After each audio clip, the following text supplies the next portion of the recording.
Hello and welcome to the Horror Screams Video Vault podcast. We're part of the Horror Screams Video Vault network, and this is episode 36 of the podcast, in which we will be discussing a true classic in its 60th year. 1963 film The Birds from Mr. Hitchcock is the main topic this evening. So it's going to be a really fun one.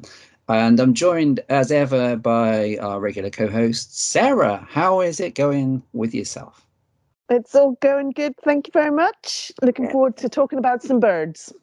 Those bloody birds! They got into my Blue garden. tits. Yeah, them tits. Oh, the tits! Oh, those tits! There's a lot of tits around, actually. There is a lot of tits around. Usually, when you're driving to the city or something, fuck, who's that tit? And yep, he's just cut across. He didn't check his mirror. Oh God, we're all gonna die. No, he's gone. Yep. Tits are indeed everywhere. But yes, we'll be talking about tits and all, and crows, and of course seagulls. There was actually, the birds is always relevant because every year, I don't think I'm making this up, but every year there's this is local news. We're in Norfolk, a very lovely county in the UK if you're not from around here. Every year there's usually some radio story about seagull attack in the coastal area of Great Yarmouth. Man's chips shat on, kind of thing. Yep. Owner loses chihuahua to deadly flying evil seagull. Innocent family flayed alive by rampant crow. Yeah, and you can kind of get it. We will obviously discuss this in a bit more detail, but we've all been there. We've all either been shit on by a bird and like, oh God, the most embarrassing thing, you've got shit in your hair, or seagulls can be massive, and if you're at the seaside, got an ice cream or something, they want it. Yep, they're kind of scary. Birds are kind of scary out of quite a lot of the animals that are out there. Okay, you've got your lions and big predators and stuff, but birds are still probably ones that you should be suspicious of. I mean, they're dinosaurs, basically. They're our form of dinosaurs. Yeah, so they're pterodactyls. They're shifty. Yeah, entirely. And they've got the things that we kind of fear them. Well, it's tooth and claw. Well, in this case, it's beak and claw, isn't it? The primal fear is in the birds, which is that, they can fly. So that's one massive advantage over us because we're shit. We can just walk and kind of, and even that I struggle sometimes. I always got over in the ice again. Oh God. And they can peck, from above. Which is a great advantage. So our eyeballs, of course, being the most vulnerable part they could peck, unless of course you've got your balls out or something, which would be a bit weird if you're walking down the street all around here.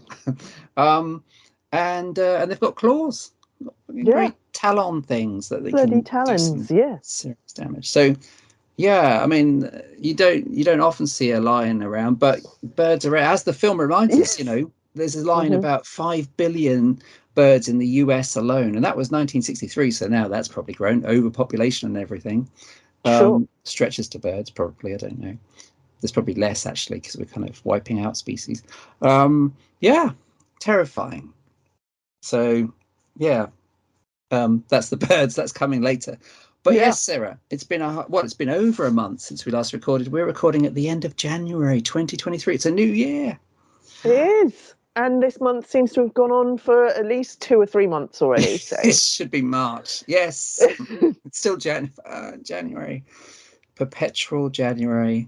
Yeah. Christmas is over. And it's like, a bit cold. The electric bills, massive. It'll all get better, though, as the year goes on. I'm sure. Probably nothing bad.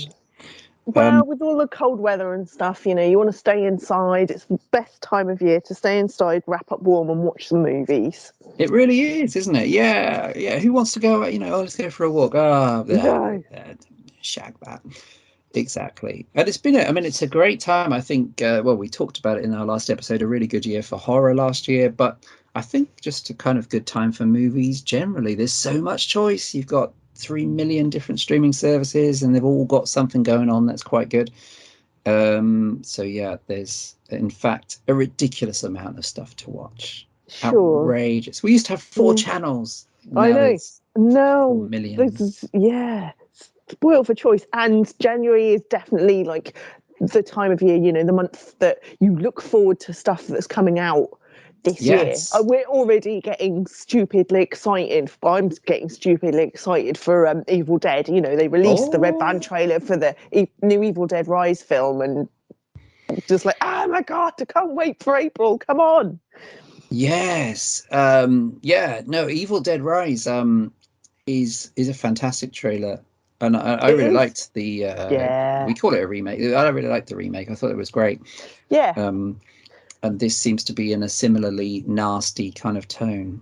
Yeah, only kind of, well, yeah, possibly even kind of darker because it's more of a family thing.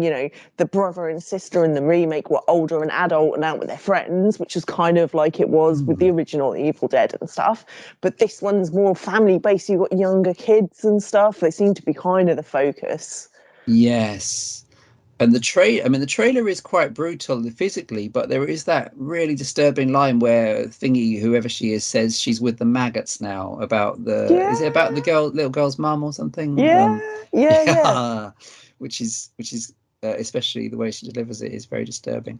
Yeah. Yeah, and I was always not all that sure on the actress, the main actress that's going to be in it, because she was in Vikings.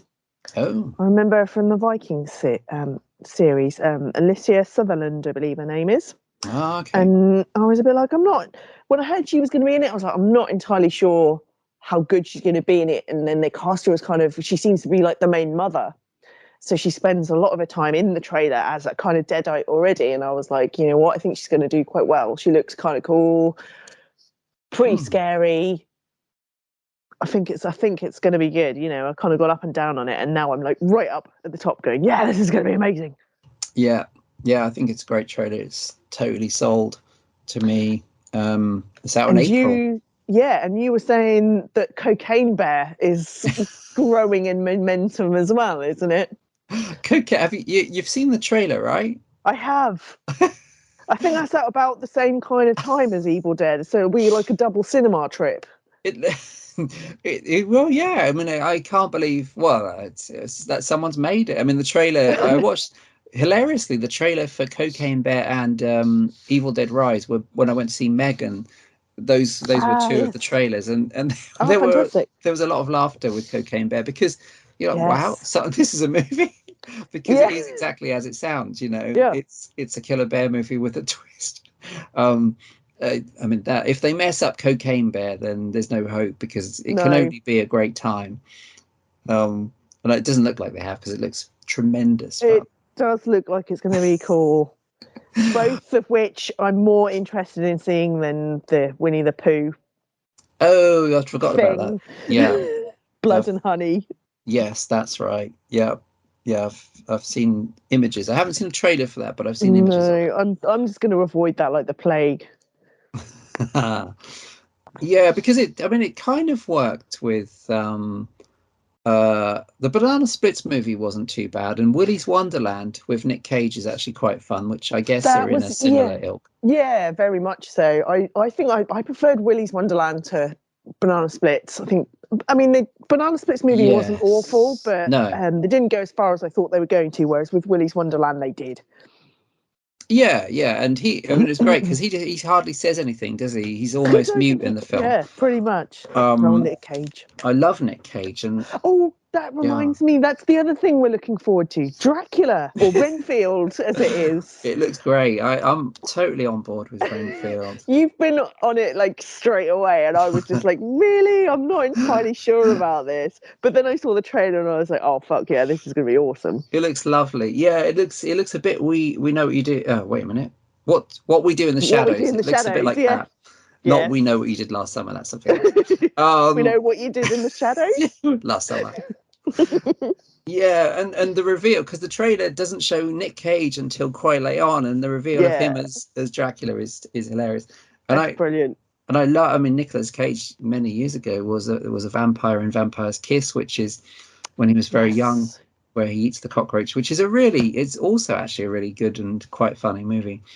But I never lost faith in Nick Cage. Nick Cage, quite understandably, as any actor has to do, takes a lot of kind of boring roles in not very good films to pay the rent. Yeah.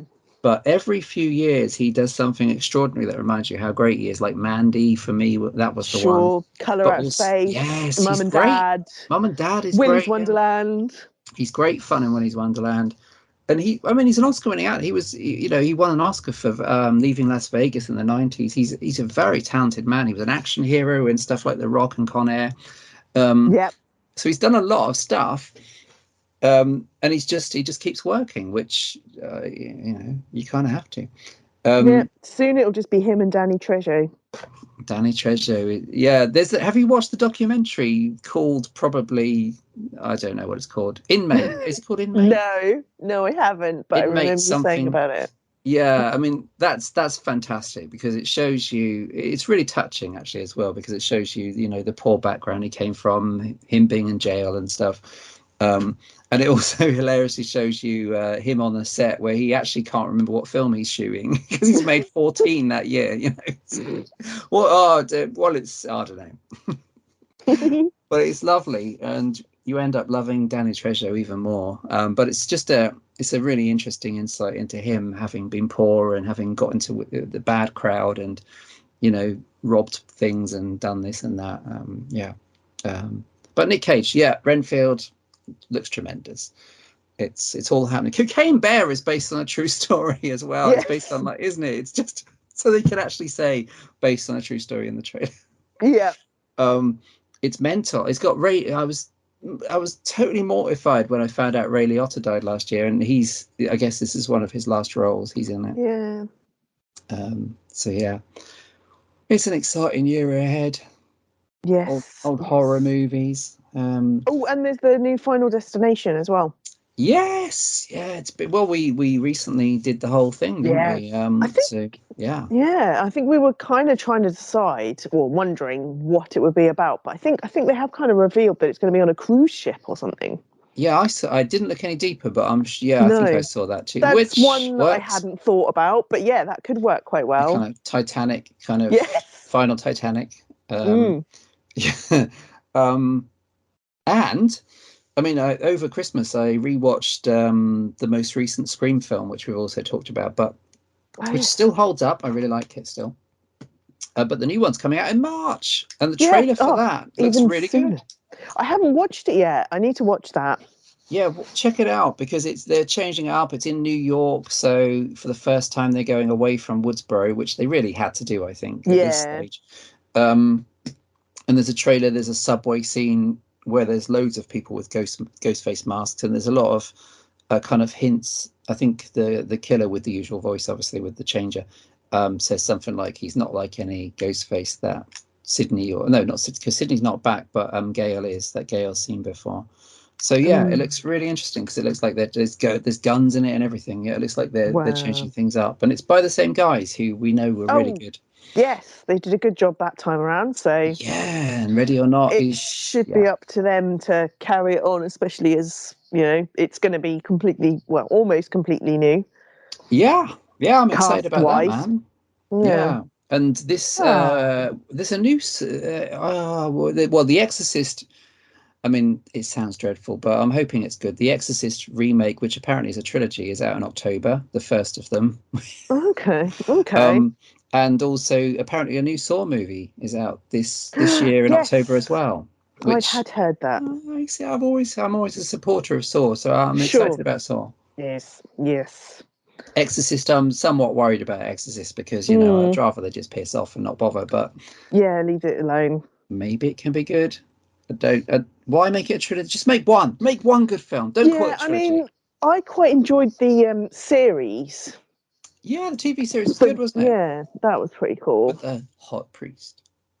Yes, he sure was. The TV series was I did enjoy it. And it didn't. I mean, it wasn't massively serious at times. It struck me as being a little camp at times, which I really liked because Exorcist films are typically very serious, but I thought there was a sort of sense of it being a bit camp. The fact that it had, which one was it? Cagney or Lacey? It had one of those in it, didn't it? Sharon Gless from Cagney or Lacey? She turned up as Thingy, which obviously doesn't help. Anyway, when you've got someone from Cagney and Lacey in, you can't help feeling a bit camp. True. Just being me. You never know. They might go along those lines and try and make it a little bit like that, which might help it along in some way. But yeah, Yeah. it's with everything else that's about. Do we really need it?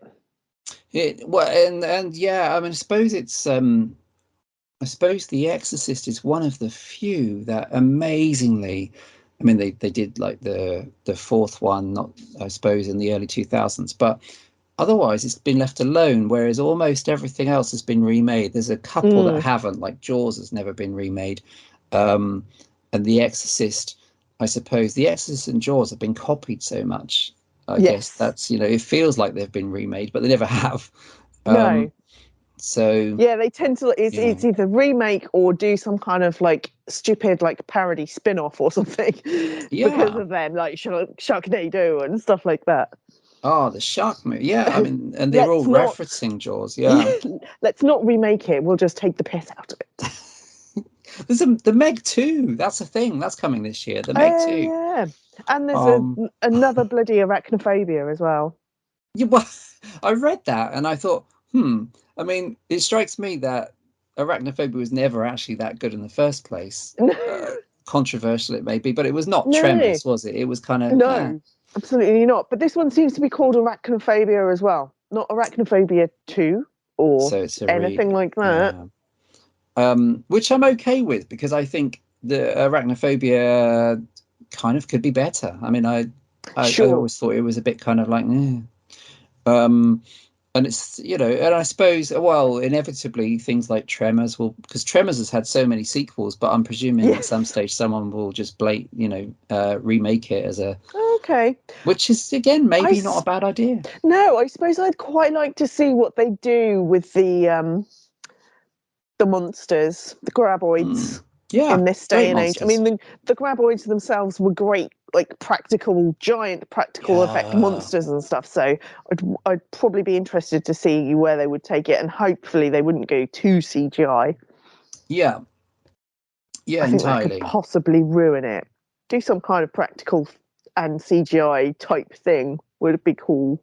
Yeah, But and yeah, I'm trying to yeah, think who absolutely. you'd get this day and age to play um, Kevin Bacon's character or something like that. I don't quite know. Some characters are just like they are that person. It's like Yeah, you can't replace Bruce Campbell as Ash. So they've no, not done it. and they haven't But tried. yeah, Yeah, would they do that's that with Kevin Bacon's I character? suppose. Well, I suppose they could. I don't know. I mean, they could put Kevin Bacon in the Fred Ward role as an in joke or something, Yes. Yeah, which yeah. wouldn't be. I mean, I like Kevin Bacon, I love him. but it's a Love Kevin tricky Bacon. one. I don't want them to put some smug fucker. Oh, bad language alert. I don't want them to put like some annoying because the original is so natural, isn't it? The interaction between Fred Ward and Kevin Bacon and Tremors is it's really natural and lovely.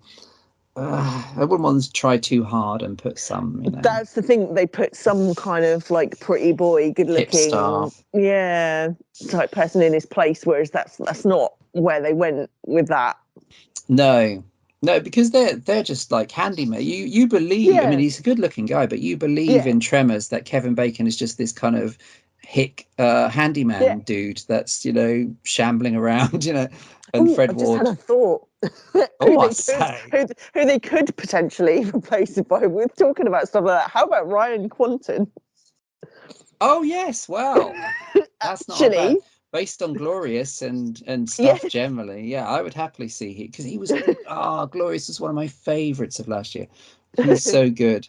And always was good in old True Blood and everything. True Blood, yeah. Yeah, he was hilarious. He was, yeah. I wouldn't mind going back to rewatch True Blood. Actually, it's on my unofficial list of. I know it tails off with the what is it, the It's Werepanthers. yeah, yeah. But the first three series, Absolutely, I totally agree with you. The first three series were I amazing, and love Anna I Paquin. I love what's the guy's name again? Stephen. oh Moya, Yeah, like Maya, yeah, Moya, I and think. obviously Alexander Skarsgård. Yes, he's still But he yes, still turns up and stuff. Yeah. oh yeah, yes, but he'll never get that Eric character ever again. I don't think. No, it was really good for up to a point, but like so many things, I it watched tailed it off. all the way through, but yeah, the first three seasons were amazing. But yeah, I do have all of True Blood on Yeah, like old school DVDs, yeah. box sets. It's still out there. There, I think it's on it might be on Sky or something because it's an HBO show, isn't it?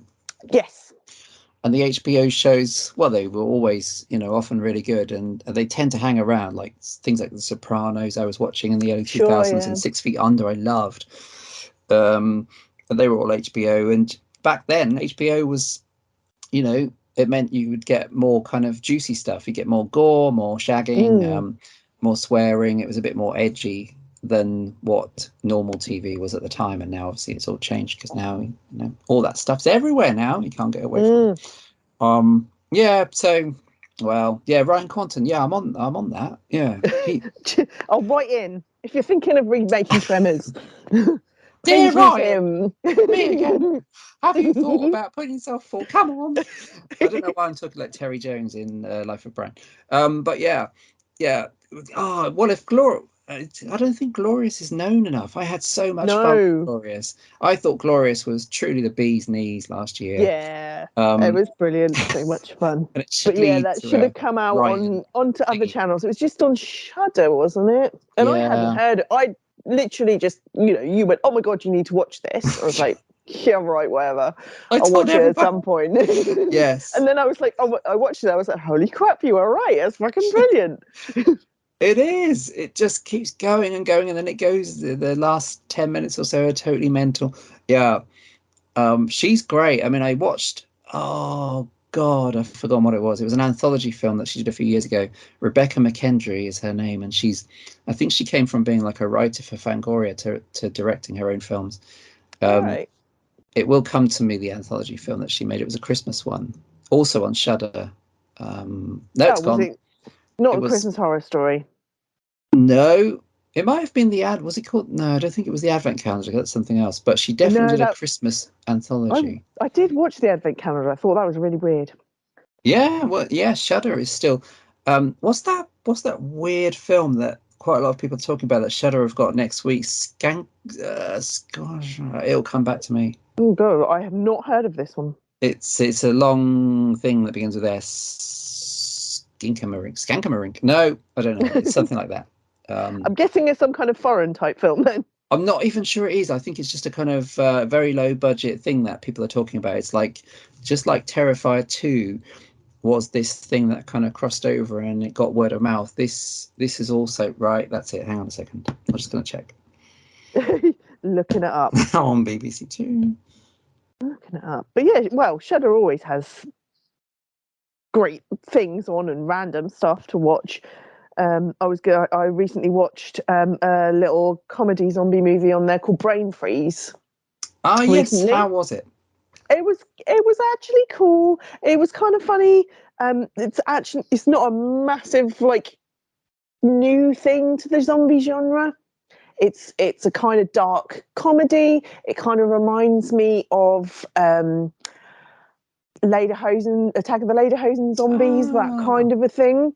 Along those lines, and Z Nation mixed with a bit of Z Nation with kind of like the dark humor of Black Summer and that kind of a thing. It's subtitled. It's Canadian, but French Canadian, so they speak in French, but it's subtitled. It's very easy to understand. It's about a group of people that are living on like a kind of like gated community. It's a rich gated community called Peacock Island.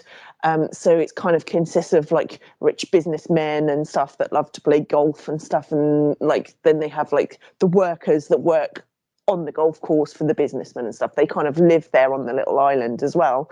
mm, And because it's in Canada, in the winter every time it snows, so they can't play golf. So yeah. they design this chemical that will make the grass grow and the snow melt. So they spray the chemical around, the chemical goes into the water system, people drink it and start turning into these crazy mad zombies. They're really cool, like over animated zombies as Hmm. well. It's like a quick turning thing. You drink the water, feel a bit funny, and then all of a sudden like your saliva kind of turns green, which Whoa. stains your teeth green, which is kind of cool. And then you kind of turn and start biting people, and the eyes go completely green. And you kind of Nice. you keep decomposing. The longer you're a zombie, the more you kind of decompose really quickly, and you kind of grow grass. They have like grass and moss and that kind of stuff growing on them, and when they hunt people, they're really animated and really fast and really angry. But as soon as like people have gone, they go completely dormant, literally like just standing there like staring at the sun, kind of photosynthesizing. Nice. That sounds So really good. it is kind of cool, and it's basically like the janitor and his older daughter, and a teenage boy and his baby sister. It does have a baby in it, which is not always my favourite thing, but luckily they don't concentrate too much on the baby. So she's in it quite a lot, but she's not the main focus either. And there's some kind of funny things that happen. But yeah, they do cop out a little bit with a few things. They kind of like go down the route of like happy endings and stuff like that. And then the ending itself is like another like rip off of Zombievers or Rec 4 or something like that, because they have a fish at the end. One of the survivors throws one of the zombies' arms into a river, and they're like, "Oh, now it's all over and we can escape and everything will be fine." And then the fish eats the arm, and you're like, "Oh, okay, here we go." It's like, I've seen that before, but you know, it wasn't awful. The acting was pretty good. The characters were kind of fun. The zombies were brilliant. So yeah, I enjoyed Nice. it. I thought it was good fun. That God, shut sounds up. all right, actually. Yeah, Shudder is really good. I found out You what that. discovered it. I was stumbling around like an old fool, but the film I was trying to think of, which I mean, it says it's out in Shudder next week, so it may include the UK Shudder. It usually does. So it's Skink and Marink, which is like this, and now it's coming back to me. The poster's quite striking because it's kind of upside down. But very low budget. It's already made a decent amount of money. Just, I mean, it's so low budget. I mean, it's made a big profit from being out, I think, in a few cinemas in America. And the premise is that a couple of kids wake up in the night and basically the dad's gone missing, but also the house is changing. Like the windows and doors are vanishing, and all the objects are disappearing. And apparently, it's kind of experimental, weird, and really scary, like a kind of nightmarish kind of thing. It looks really good. And the reviews are really encouraging. It's another of those little films that's come out and is kind of doing really well or getting good word of mouth. Skink and Marink, all one word. Yeah, interesting. Okay, I will keep an eye out for that. Have you seen anything recently, Stephen? Yeah, I suppose a couple of things after the old Christmas. I got around to watching Violent Night, which is huge fun. Really David good. Harbour as Santa. He's great. I Yum. mean, David Harbour, I would wager, is the best thing about Stranger Things. Yes. Far more so than some of the fucking annoying kids in it. And and he's tremendous. Apart from Dustin. Yeah, Dustin's untouchable, isn't We he? love Not in a weird, pervy way. So the great thing about Violent Night, and you kind of think, this makes sense, is it's by the guy that did the Dead Snow movies. Oh my god, I didn't know that. It is, and he went Hollywood a while ago. I love those films. But the Dead Snow movies are absolutely, especially the second one. The second one is, and I watched both of them at Fright Fest. The second one was, well, I mean, they were both great with an audience, but the second one was a total blast. It was hilarious. To be honest, out of the two of them, I still prefer the first one. Okay, I feel like the first one's more effective and possibly less slapstick and hilarious, but the second one is freaking hilarious. I mean, he went Hollywood a while ago with what's it called, Hansel and Gretel Witch Hunters, with Jeremy Renner and Gemma Arterton. Who cares? We don't care about her. And it was all right, but it was a bit boring. All right, but it was Jeremy Renner. So. But Violent Night somehow, yeah, Jeremy Renner's exactly. He was an angel back in the day, you know, Jeremy Renner. Yeah. Yeah, and 28 Weeks Later. Was he? Yeah, he was the army soldier in 28 Weeks Later. This is another show, but 28 Weeks Later, much better film than 28 Days Later. Anyway, Violent Night. Fucking Danny Boyle. Danny Boyle. Violent Night is really good, actually. And somehow it manages to, well, it's not cute, but No, it's not cute. I mean, it's kind of a mashup of 90s action movie, John Leguizamo, who I love. I love Oh John my god, I Leguizamo. love him. He is great. He's one of the villains, and it's kind of the typical kind of Die Hard style villains that have got Excellent. a plan to, rob a very annoying rich family. Um, and he's John Leguizamo has a great kind of, why I think Christmas is shit speech. Um, and you end up liking him. He's a bad guy, but because he's John Leguizamo, you end up loving him. You love him, Um, yeah. so there's a mixture of that kind of action movie setup, bad guys in the house, literally, um, with a couple of kids who are actually quite likable, and there's I mean, it even name checks Home Alone, but there's a proper Home Alone vibe to scenes of like this feisty kids that setting extremely gory booby traps that are kind of next level Home Alone stuff. And then helping them to sort out the bad guys is David Harbour as a brilliantly jaded, pissed off, usually drunk Santa, um, who is fed up with kids being so greedy and is happy to kill a bunch of bad guys. And it all really works somehow. I mean, it's quite good natured, but it's also ultra violent. And David Harbour is superb. So yeah, Violent Night was a blast. I really enjoyed it actually. Um, I watched The Menu, which has John Leguizamo, Sarah. Hooray! He's everywhere again. This is what we like. Yes, it's the John Leguizamo Renaissance. Yay! Legua Racer Renaissance. Yeah, didn't work. The Menu is really fun. I mean, the Menu has John Leguizamo, who I love, but it also has Nicholas Hoult, who is, of course, in Renfield, who I also like. And it has the wonderful Anya Taylor-Joy, who is in everything good these days, like Last Night in Soho. She was very good on that. Queen's Gambit, The Witch a few years ago, or if the posters you go by, The Vavitch. Yes. And it's about like a bunch of largely horrible rich people going to an island. They've paid for this island experience to have a meal at however you say it, Ralph Rafe Fiennes' ultra posh restaurant. He's got his own island where he has this big posho restaurant, and they've paid for this experience event, and it all goes horribly wrong. The dishes, the menu is all weird, things like breadless bread plate and all this weird shit. And then you realize because they all get tortillas that have a kind of particularly personal images embossed on them that are exposing all these gathered customers as tax dodgers or general cretins, you realize that everybody gathered there is gathered there for a very sinister reason.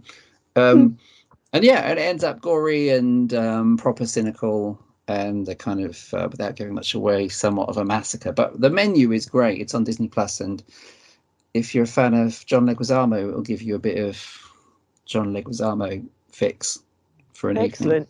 Watch it with Woohoo! Violent Night. Yeah, I It'll be was over going to with say. Yeah, you'll be. Yeah, it's a proper. That's my weekend sorted. Yes, and one more, Sarah. What I watched just briefly, I watched Chapel Wait, which I've watched the first two episodes of Chapel Wait, which is really creepy. Which is it's on Paramount Plus in the UK. It's based on Stephen King's short story Jerusalem's Lot, a prequel to Salem's Lot, and it's set in the 19th century, and it's a very slow burn, I suppose, is the boring phrase, but it's true. It's like a kind of slow burn, creepy horror with this weird small town where Adrian Brody is the star. He comes with his family to this weird small town where everything is off, and you realize there's a kind of disease which seems a bit vampire-ish that's going around, and there's a baby born with no eyes, this kind of squawking, weird-looking thing, and it's extremely creepy and it's very gruesome. I'm only 2 episodes in, but the sense of dread is massive. And yeah, Chapel Wait is recommended. Although I'm Ooh. so early in, of course, it could go to poo, but so far it's really good.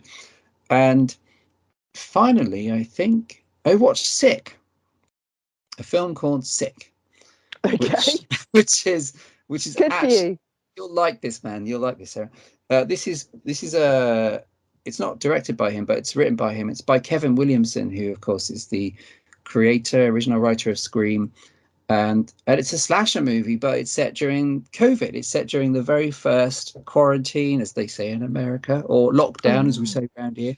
So Yeah. it's set in that April 2022 kind of period. No, April 2020 kind of period where COVID was a thing and we're all shut down, and a couple of girls like take refuge in one of their parents' mansions so that they're away from everybody. And it's funny, like the original Scream. It's very witty. There's lots of jokes about COVID type stuff, everyone being paranoid with masks and all that kind of shit.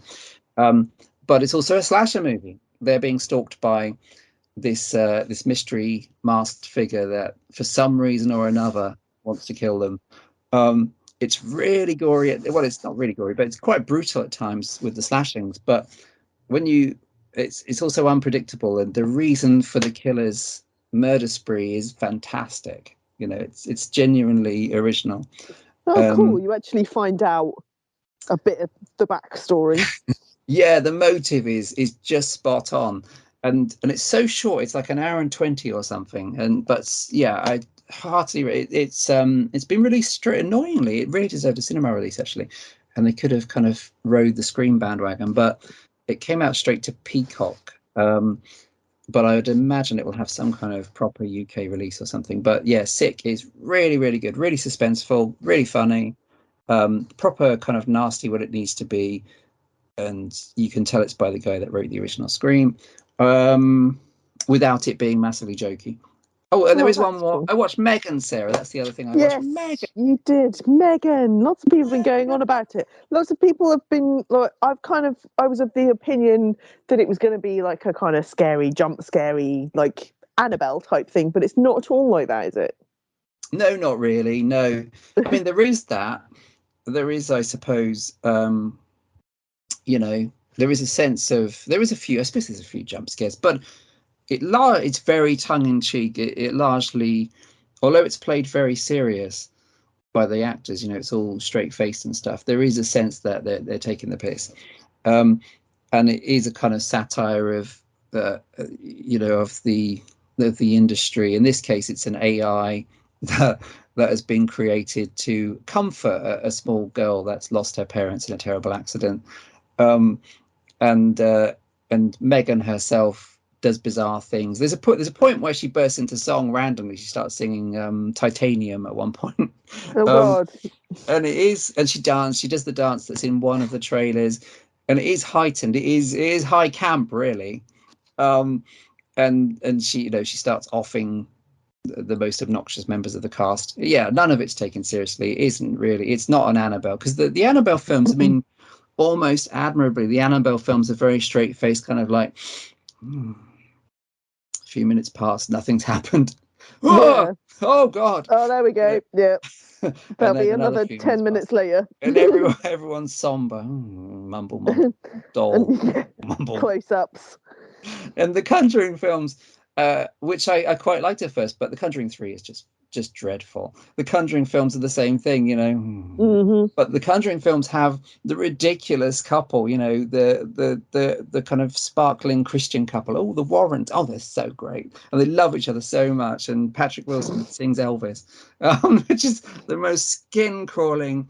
And in real life, of course, we've kind of found out that the Warrens were actually probably quite a pair of shitbags. And obviously ghosts don't exist. But yeah, Megan is far from Annabelle. Megan is kind of camp and fun. And the one thing I wish, I mean, I know that they toned it down so they could get a PG-13 film, PG-13 rating in America, and we have that version in the UK, although it's a 15 over here. So it is subdued in the gore, and you can kind of see a couple of scenes that were probably gorier originally. But I think they're going to bring out the unrated version, which will have the gore back in. And hopefully with Megan 2, which this has made a fortune, so Megan 2 has already been announced. But hopefully with Megan 2, they just put their foot through the floor and go insane, because the one thing the film feels like it needs is, to have an outrageous massacre at the end, which it doesn't deliver because it is restrained a bit. But yeah, if they can go all out in the next one, it could be genius. It could be Evil Dead 2 levels of genius, if they really go totally bonkers. But this one was fun. Yay. Or you could do it as like a kind of like Benny Loves You. Benny Loves, yeah. I mean, there's in the canteen. Yeah, exactly. It cried out. I mean, if they'd have paid off with a Benny Loves You kind of finale, it would have really been, I'm not saying 5-star, but it would have really been up there. and it can't quite do that. So you think, well, but in its heart, and it's by the woman that wrote Malignant. It's a James Wan production, Okay. directed, Yeah. and Malignant goes there. Malignant is so mental, and it goes ultra gory. If you haven't seen Malignant, have you? I haven't. No, Oh, I haven't. Malignant is, I mean, Malignant is the same kind of film, really, because it's everything straight faced. Like, wow, this is this serious? Are they being serious? But they're not, because the second half of Malignant is off the chain. I mean, I couldn't believe what I was. The twist on its own. No, that's the and then there's a scene in Okay. a police station where you're like, no, what the? This is like the Matrix, but it's on speed. Um, without giving anything away. Wow.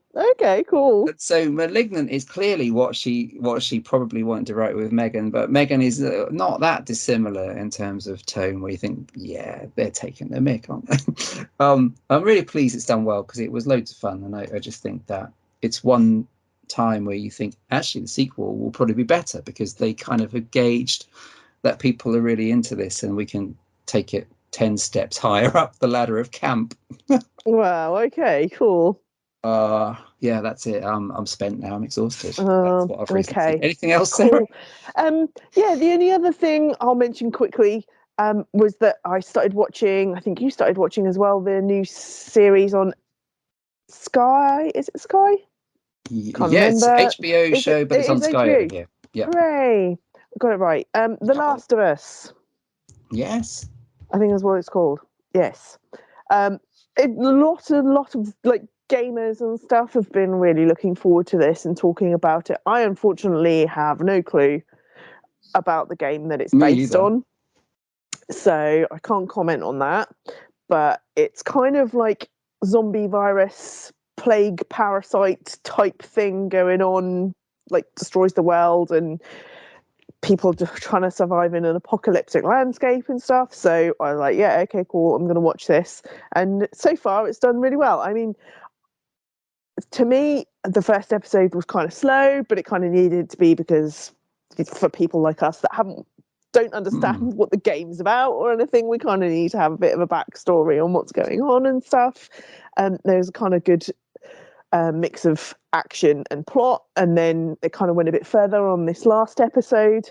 They went out into the city more. You got to see a lot more of the infected in this one, Stephen, and Good. Yep. at different kind of stages and stuff, and how the parasite and the fungus and stuff are working together and stuff. So that was pretty cool. Nice. Yeah, I've seen the first, but not the second episode.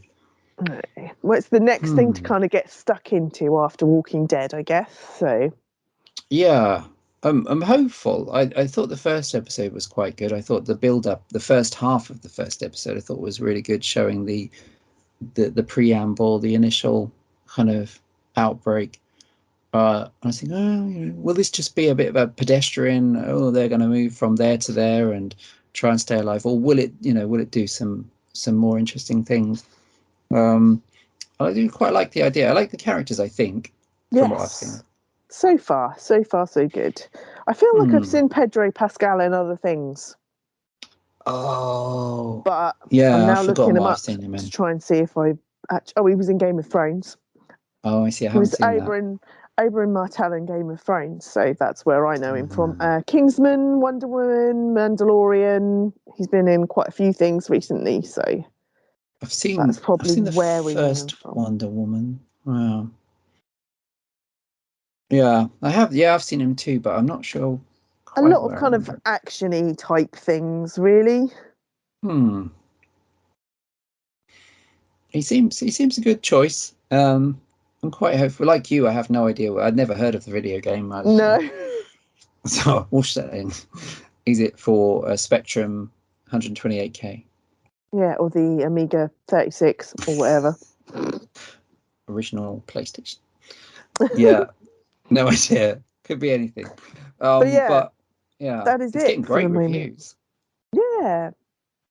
Yep, I think quite positive reviews I've heard from people that have really been looking forward to it because of the video game and stuff. They're going, oh my God, it's really great. So they're obviously doing something right. There's potential for Yeah. things to go awry, I'm sure, but for the moment, everyone seem to think it's good. So I'm guessing it's getting more positive reviews than like the whole Resident Evil thing. Yeah, I've seen some real raves for it. The I do video think it's game thing has weird. never worked that often. No, I think it's weird that people are trying to base um, movies and series on video games. Yeah, I don't quite see how the two can work that well together, because obviously it's more person orientated in a game sense of things. You know, whatever happens to you, the player, your character at the time, whereas yeah, it's kind of, you have to write things down and have things set in stone as to what's going to happen in the TV series. Whereas with computer games and stuff, there's various different scenarios which would change the way things happened. exactly. And there's nothing more boring than watching someone else play a video game. Like, Absolutely, oh, yeah. fantastic, great, yeah, Hmm. good on you. And that's what some of them are like. I mean, Doom is dreadful.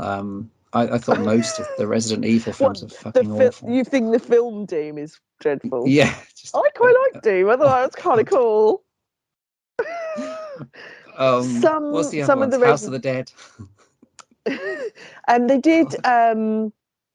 There's a couple of other zombie ones. I think it's Watchtower, and something else was based on Oh wow. a video game. But again, I don't really know anything about video games. So I do like Silent Hill though, the movie, the yes, first one. Silent Second one's Hill. dreadful, Yeah, but yeah, first one's really eerie. That did, and I think from what I understand was relatively faithful to the game in its atmosphere and design. Yeah, Silent Hill's really good. yeah. So there's a few out there. There's more than we think, I guess. But Yeah, I will never know because I don't really play the video games. So I'll just watch them as movies no, and take them as movies. yeah, But yeah, yeah. same here. Excellent. Well, yeah, no, nice. Well, it's yeah, check all those things out if you get some time, and we'll regroup with The Last of Us at some point, no doubt, once we've watched the rest. But for now, Sarah, astonishingly, Mm. we're going to be going back to 1963, just 60 Well, years ago. Good God. So yeah, that's it's a big before my anniversary time. year. Yes, me too. Yeah, yeah. Thank God Not we can me too in actually that say way. that. Yes. Yeah, exactly. Soon it Oh, will get to the point where we'll be like, oh, when that was out, I was 22. yeah. Oh, yeah, I remember when Shaun of the Dead was first released in the optimistic year of 2004, before the giant wasps took over and the flannels of doom. Yeah, this is not about Yeah. flannels though. The birds, No. the Birds.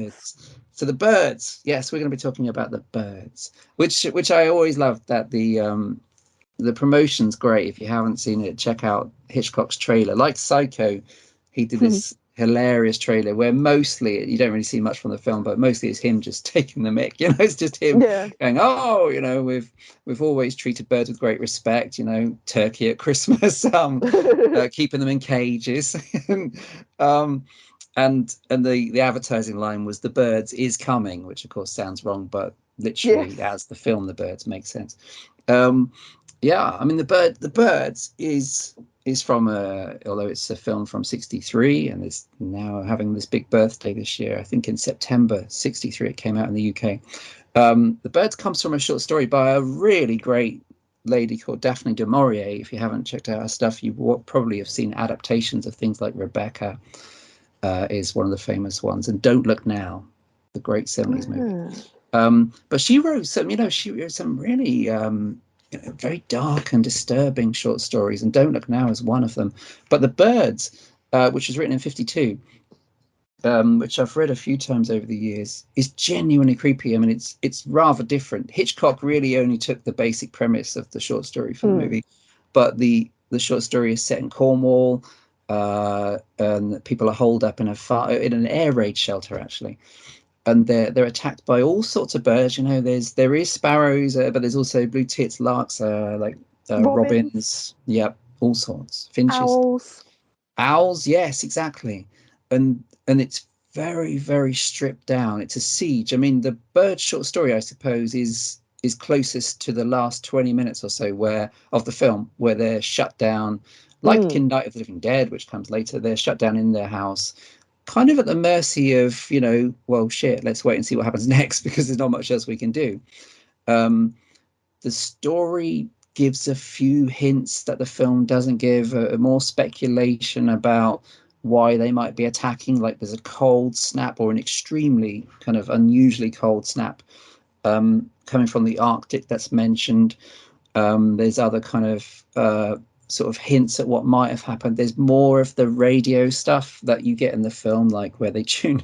It's almost like, well, we're not sure if this is the apocalypse, so let's see what BBC are saying. Let's tune into the radio. The 6 o'clock news with Bob Smith, and then it becomes real. Oh yeah, shit! If he said it's real, Yeah.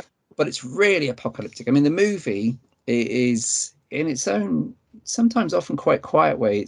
It's pretty apocalyptic. I mean, I don't get any hope from the film of the birds, but this one is really grim. Like you hear planes crashing outside. You hear from the radio that London's kind of shagged, and it's spread to Europe.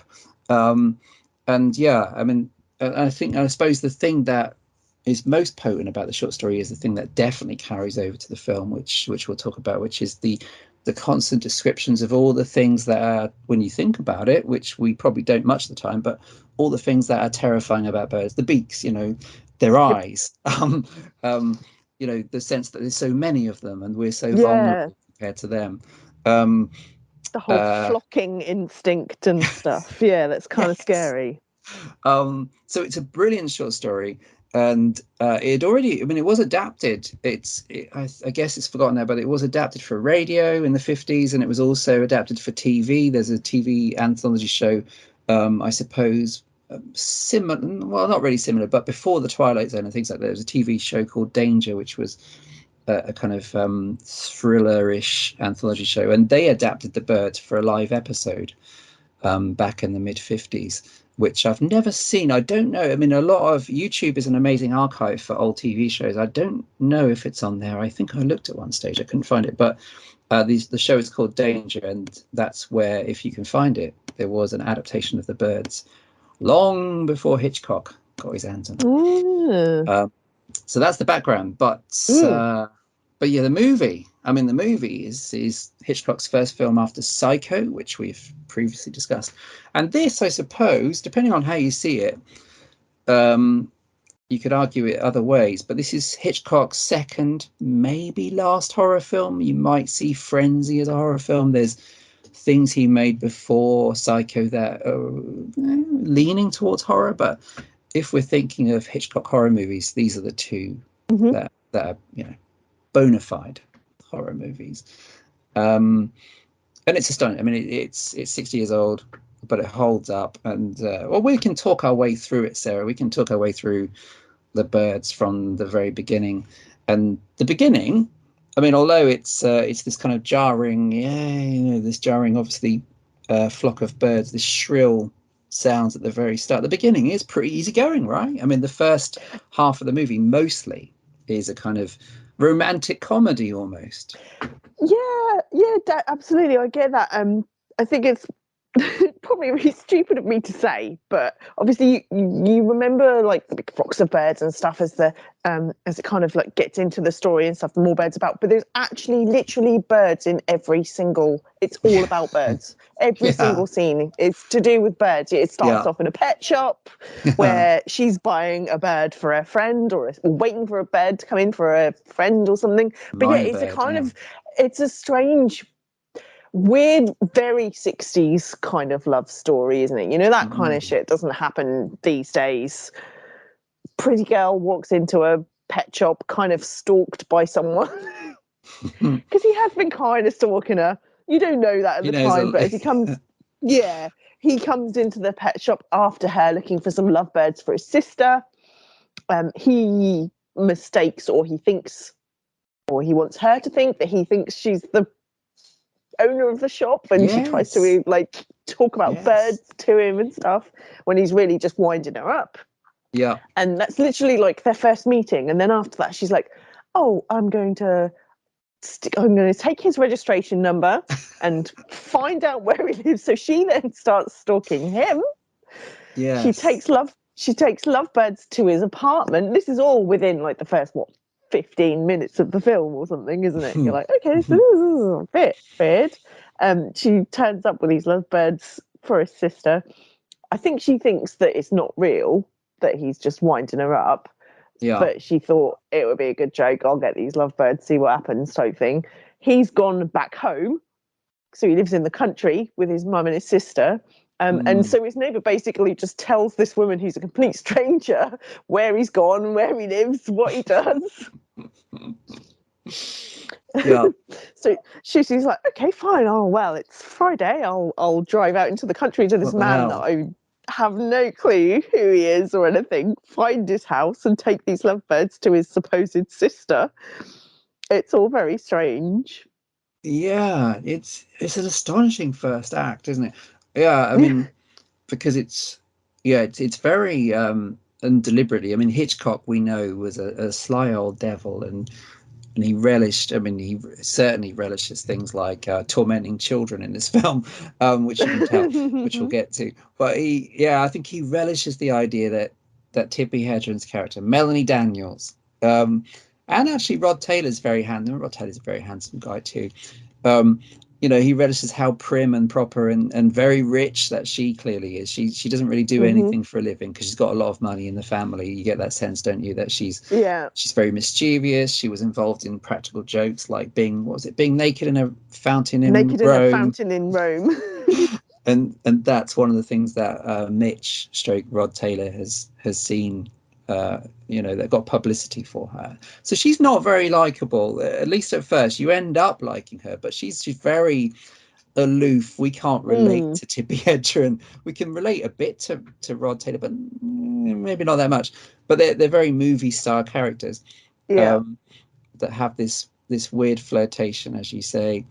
But then a lot of things are strange about it. I mean, the fact that Rod Taylor has such a young sister is quite an Yes, odd that was dynamic. weird. It She's is a 11. very strange, very, very strange family dynamic going on. Yeah, she's I 11. love that.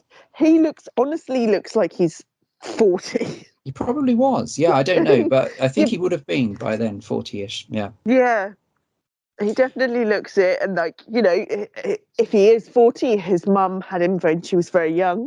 But Yeah. she's not a particularly old woman. They've tried to No. like grey her hair out and stuff and make her look old, but you get the kind of feeling that she's still got a lot of life in her. She's quite a sprightly person. So she's got him and her 11-year-old daughter. Yeah. Yeah.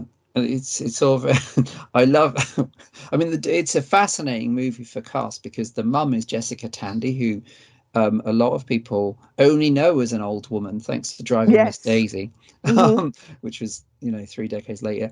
The very gee whiz daughter, Yeah. little sister is Veronica Cartwright, who Hmm. later everyone knows as the one that doesn't stop crying in Alien, and indeed in things like Candyman 2, and she had a great role in X-Files. She's actually a really good actress who seems like an annoying actress in Alien because she just weeps all the time when Yeah. shit goes bad.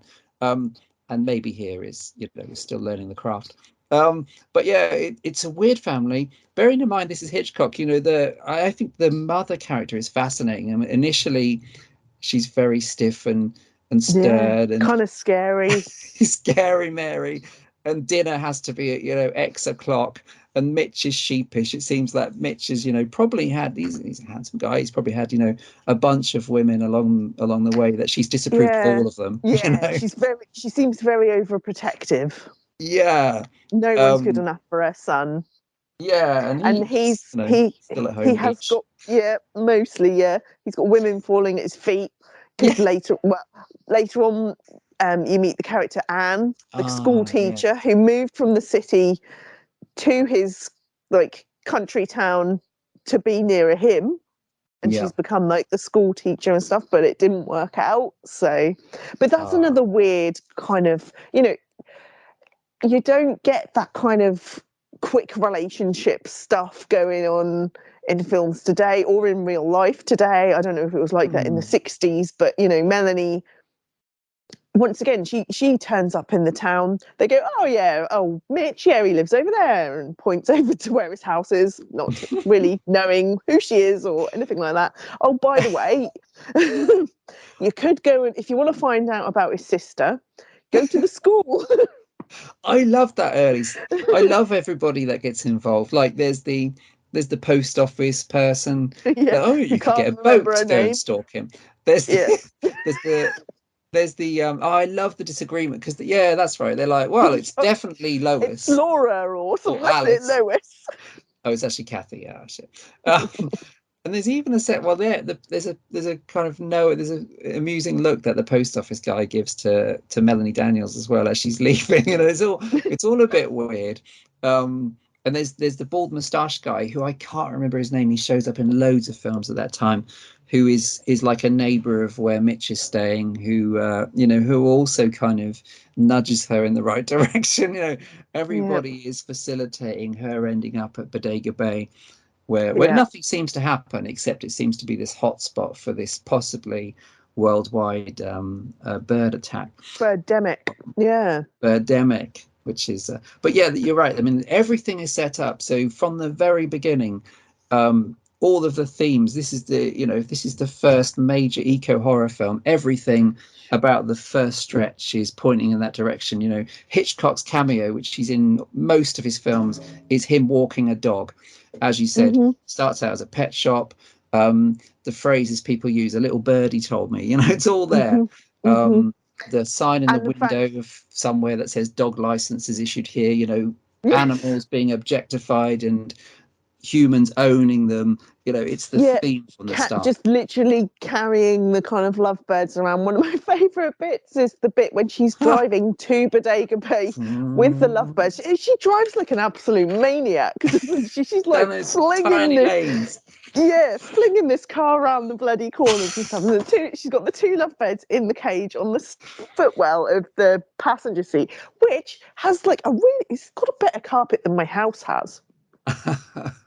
The car is like really thick. I was like, wow, what a lovely carpet in your car. She pops the Nice lovebirds in the furnishings. cage on there, and the camera just keeps panning to the lovebirds as she's driving around the corner, and they're like swaying around the Meow. corner with her. They're like, oh, to the left, to the right. It's like really cute. which is brilliant. I love those. I love those kind of rear projection driving scenes where they're often steering in a very melodramatic fashion, or they're just as you The arms suggest are going up and down, and around then it these just pans back country because they're roads. driving in a straight line. Whereas I'd be sheepishly going around those bends at 20 miles an hour. She's flooring it. She's Yeah, going, it's like a gonna flinging kill someone. around. Yeah, no, it's yeah, I mean it's also Hitchcock's such a strange character. You have to assume a lot of the time he's mischievously cackling a lot of this stuff. I mean, there isn't. Yeah.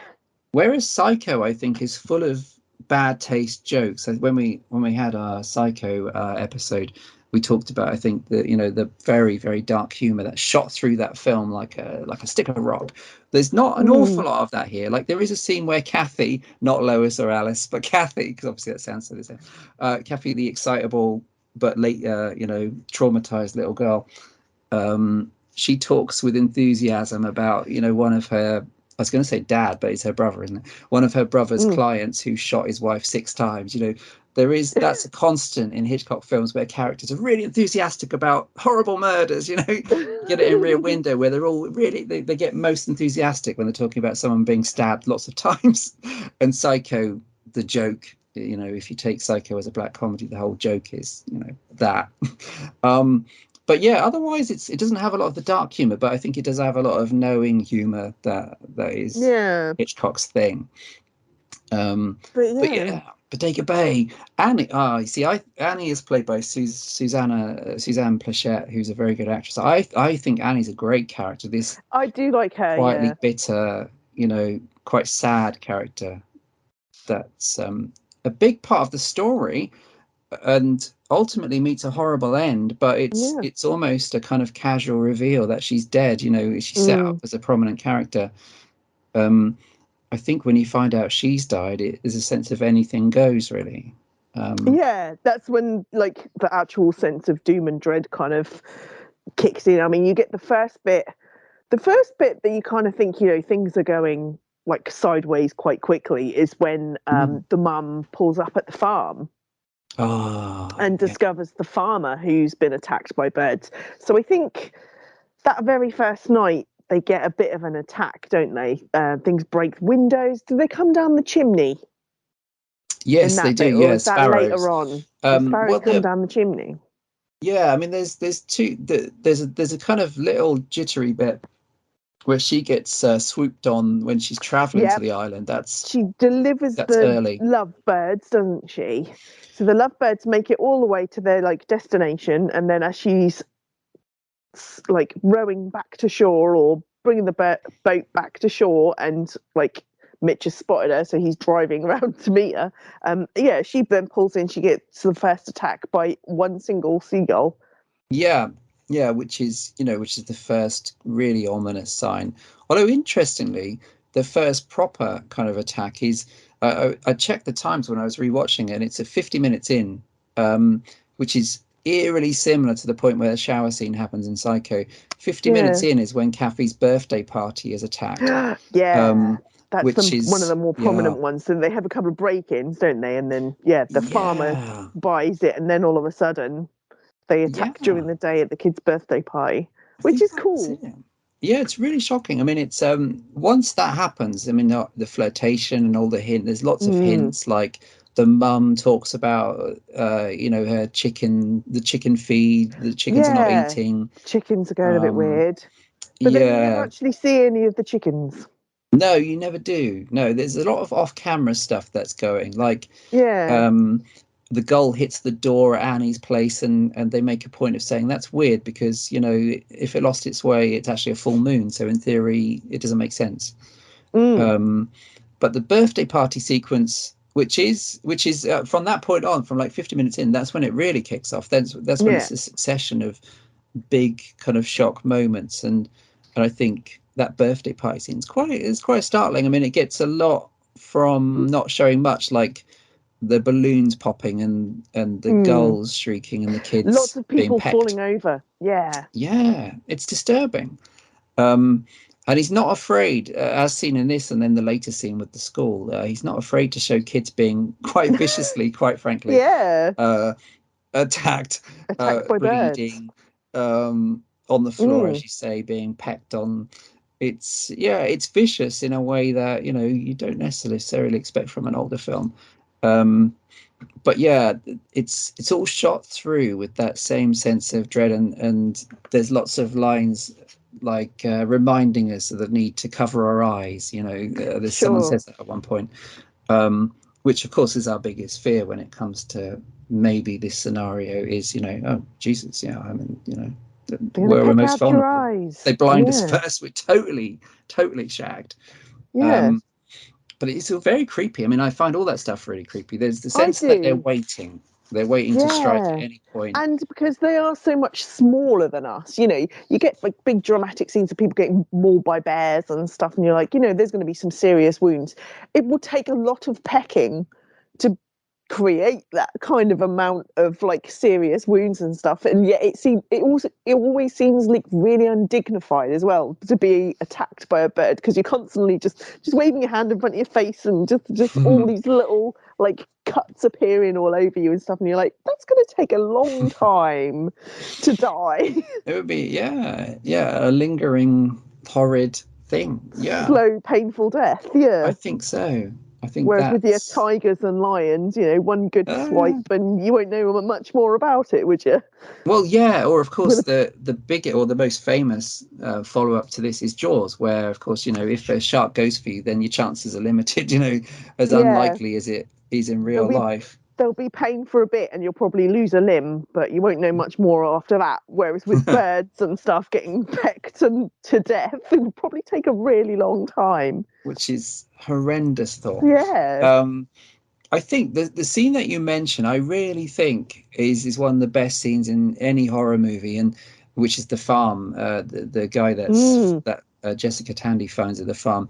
And I think it's the one scene that really highlights how powerful this film is, because it has no music score. There is no music in The Birds. There's no score at all. There's loads of sound effects. There's a lot of electronic Yeah. sound effects for the birds and real Yes. bird sounds, but there is no score. Hitchcock's usual composer is credited just for sound effects. And this really eerie scene where she finds things like all the crockery has been kind of broken in the kitchen, and the window, there's a bird stuck in a window, a dead bird stuck in a Yeah. smashed Yeah. window. And then there's a couple of jump cuts that end up in a close-up of him with his eyes obviously having been packed out, Completely gone. Yeah. totally silent, apart from whatever minor sound effects from the background, and she's hysterical. But that, any other film, I mean, at this time especially, horror movies were still in that period where the music score was usually dun dun dun, oh, no, no. Yeah. And this could have been like that. Obviously, in Psycho, he did a unique thing by using just strings, which is why the Yeah. Psycho shower scene is so shrill and horrifying. Mm-hmm. It's Mm-hmm. because those strings kind of go right through you. Although legend has it, he originally wanted that scene to be silent too, with no music. Okay. But I think The Birds is so effective because there is none of that melodramatic music at all, whether it's a sad scene or a scary scene. There's nothing. It's at most you've got the horrible sound of the birds outside or inside or wherever. But that eerie silence when she finds the eyeless farmer is really disturbing. It is, yeah, very creepy. Yeah. No, it's the pacing's great. I mean, there is the like I said, I think it's heartbreaking when you realize Annie has died. I think it's awful when the mum's character kind of thaws out and you realize that she's just as scared as anybody else, and she talks about her husband dying a few years ago, and she still gets up to make his breakfast before she remembers that he's actually dead. I think there's such a nice scene with her and Tippi Hedren where both of them, who before that were these quite frosty, aloof characters, you see the vulnerability in both of them, and I think that's a turning point as well, as far as wanting to root for these initially kind of somewhat colder characters. Yeah, standoffish people. And yeah, Tippi Hedren's character, Melanie, she really kind of like looks after them. She becomes like a big sister for the young girl. She gets protective and looks after them. The whole incident of going to the school and stuff, that's the other creepy thing. So you have the guy in the farmhouse. The next creepy one after that is definitely the school, as she's sat there. Oh no, because the whole cafeteria thing, that was before she went to the school, wasn't it? Oh, the restaurant. The restaurant, yeah, that's it. Sorry, that's a bit after. I think the school is. Well, they do go to the restaurant early on, but the big ones later. The big ones after the school thing, because then you have the old smoking woman that doesn't want to believe that birds have attacked the school. But yeah, amazing. the whole thing, the really cool but creepy bit is when Melanie's waiting outside the school, and that song that they're singing just goes on and on and on. Why is that a song? I've never heard that, except in The Birds. Heard that. Who sings that? No, I've never heard that before, but that was probably one of the longest songs you're ever going to get, when she had to sing a school. Oh God, we've got to sing the Tippity Tappity song again. Jesus Christ, that's another 15 minutes of my life. It's no wheels on the bus go round and round, is it?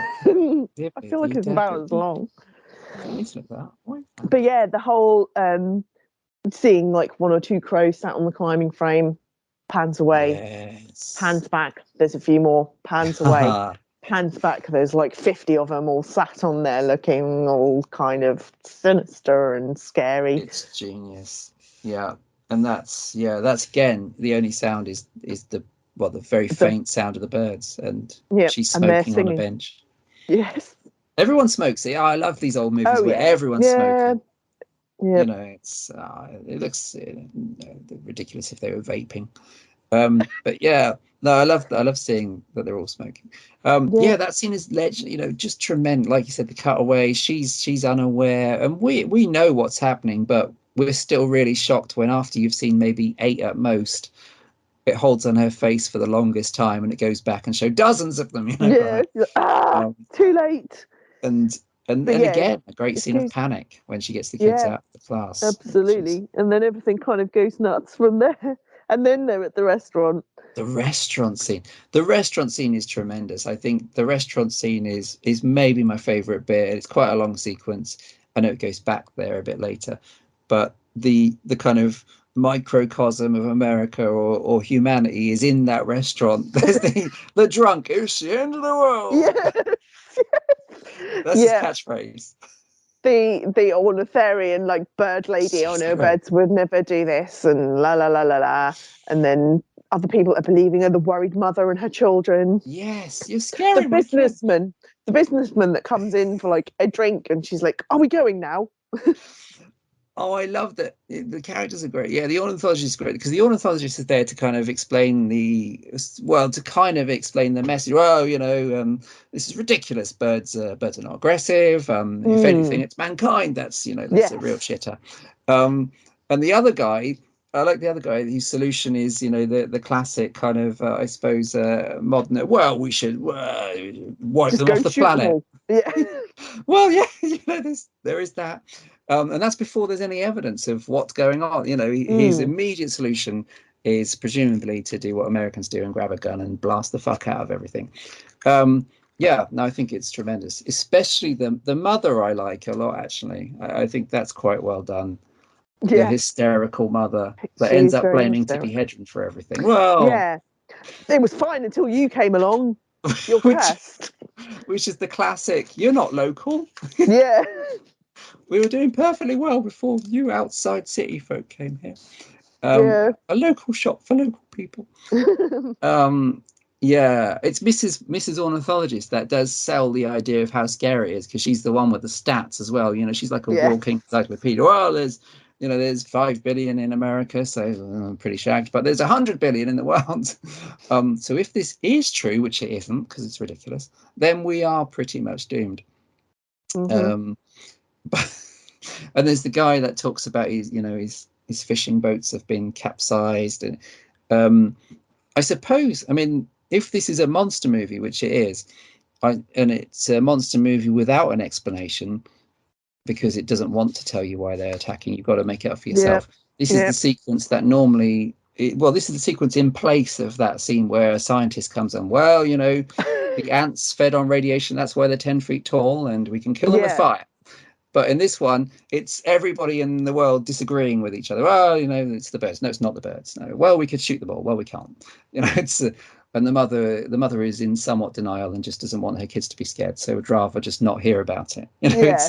Yeah. It's COVID or it's any big catastrophe that's had terrorists where everybody's got a different opinion as to what the way forward is. Um, and I think it's brilliant. I think that whole sequence is brilliant.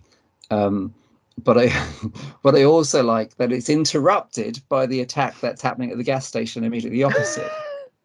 Oh yeah, there's an absolutely hilarious bit, like the very, very first kind of seagull attack. There's a dude stood at the petrol pumps filling his car up, a bird flies at him, and he literally just kind of goes, ah, like smacks his head against the petrol pump and just keels over. Yes, yeah, he does. Yeah, is he that? No, is it a different guy that lights his cigar when he's at his car? That's another Yeah, guy, isn't that's it? a different guy. Yeah, because like obviously his petrol is then leaking everywhere and it runs down the road. Nobody notices. Might as well light up. Yeah, I'll get out of my car, step in this puddle of petrol, light up, and set the whole place on fire. Yeah, yeah, which is, and you've got the also quite entertaining scene of their reactions to this all happening at the window of the diner, haven't you? Where Tippi Hmm. Hedren's going, shit, shit, oh shit, as the whole place goes up. Yeah, that's fantastic. That's very entertaining. Um, and also you've got that weird as the explosion happened, you've got that really creepy God's eye view where it cuts to the sky.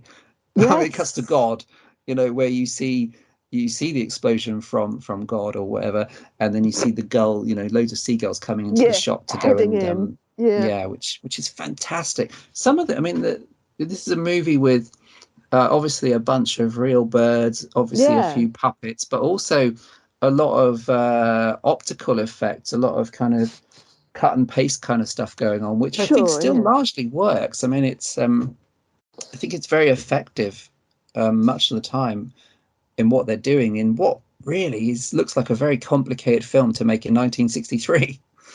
Yeah, Um, yeah, for sure. And the noises, they've enhanced the noises and changed the noises. I think they've kind of played them backwards or something to make it sound it's weird, isn't it? Yeah. odd and off. Yeah, because this is also the period of like early synthesizers and early electronic stuff, isn't it? So Mm. like which you hear a lot of weird shit in like 1960s Doctor Who, where it's quite a different show in the 60s, and there's a lot of eerie music. It's a weird kind of thing to rewatch, and they're experimenting with all these different soundboards and things. And yeah, I think it's a combination of, I suppose, I don't know, but real bird sounds Mm. remixed, like I said, play backwards, mixed in with electronic sounds, and it does create just a weird atmosphere. It does all work, I never watch this film and think it's dated. Obviously, you talked about the 60s kind of The carpets. carpets and an immediate flirting and immediate ability to stalk And someone very easily. yeah, Uh, I mean, they do have like kind of the over dramatics as well, so they're holding back on like the dramatic music and stuff, but you do have like that yeah. over the top close ups of shocked face here and shocked face there, back to another shocked face. Oh, same shocked face. That's very 60s type thing to me. Yeah, entirely. Yeah. Yeah, reaction shot. Yeah, absolutely. There is a It's lot of that.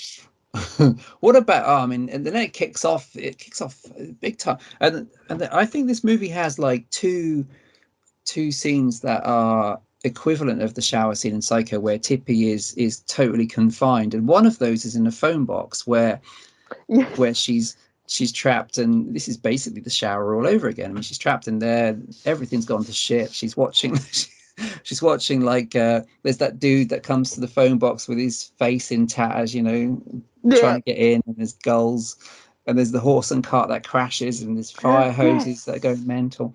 I mean, that's a really impressive scene, I think.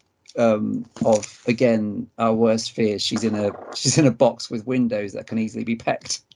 Yeah, Um, but why did she go in there in the first place? I can't remember. I don't know. I I mean, it would seem a bit of feel a like foolish. Yeah, I feel like she was going to go and try and help Mitch or something, who'd gone over to the garage, and she got that far and then just kind of like, I'm going to hide in the phone box. But she could have, because she didn't even try and use the phone either. Which you'd think would be the reason she goes in there. I mean, you think Yeah, maybe call for help. Yeah, maybe she didn't have 10p. I mean, you need 10p. Did you need 10p in yeah, 60s? In the I 80s, you would have needed thought. 10p. I would have thought so. Yeah, I would have thought so. God She damn probably it. like ran out there and got in there and went, "Oh shit, I left my purse in the restaurant." If only. Oh, why can't someone invent mobile phones for God's sake? Um, You wouldn't have had to have left the building.